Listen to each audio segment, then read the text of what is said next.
বন্ধুরা, আমি আজকে একটা চিড়া ভাজার রেসিপি করছি। এই দেখুন, আমি চিড়ে নিয়ে নিয়েছি। এটা হচ্ছে পাতলা চিড়ে, এটা একদম কিছু দেইনি, পরিষ্কার করে বেছে টেছে নিয়েছি। একদম পাতলা চিড়ে, এটাকে আমি আজকে সাদা তেলে ভাজবো, চিড়ে ভাজা। কড়াতে আমি সাদা তেল দিয়েছি, তার মধ্যে 3টে শুকনো লঙ্কা দিয়ে দিয়েছি। এর মধ্যে আমি একটু শুকনো লঙ্কাটা আর কারি পাতা ভাজা হয়ে গেছে। এর মধ্যে আমি 1 চিমটে একটু হলুদ গুঁড়ো দিলাম, যাতে কালারটা ভালো আসে। এর মধ্যে আমি এখন চিড়েটা দিয়ে দিচ্ছি। চিড়েটা ভাজা হচ্ছে, দেখুন চিড়েটা ভাজা হচ্ছে। এর মধ্যে আমি একটু বিট নুন দিচ্ছি, দেখুন বিট নুন।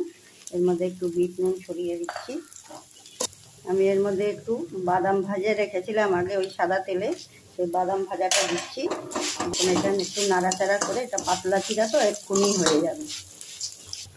দেখুন আমার চিড়া ভাজাটা হয়ে গেছে, এখন আমি এটা তুলব।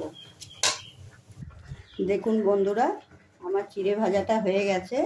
এইভাবে একবার চিড়ে ভাজাটা বানিয়ে খাবেন, দেখবেন খুব টেস্ট হয়। বিকালে এটা চায়ের সাথেও খেতে পারেন, খুব টেস্টি লাগে চায়ের সাথে খেতেও। এই রেসিপিটা যদি পছন্দ হয়ে থাকে তাহলে আমাকে একটু কমেন্ট করবেন, সাবস্ক্রাইব করবেন, লাইক দিবেন, শেয়ার করবেন। এখানেই আমার এই ভিডিওটা শেষ করলাম।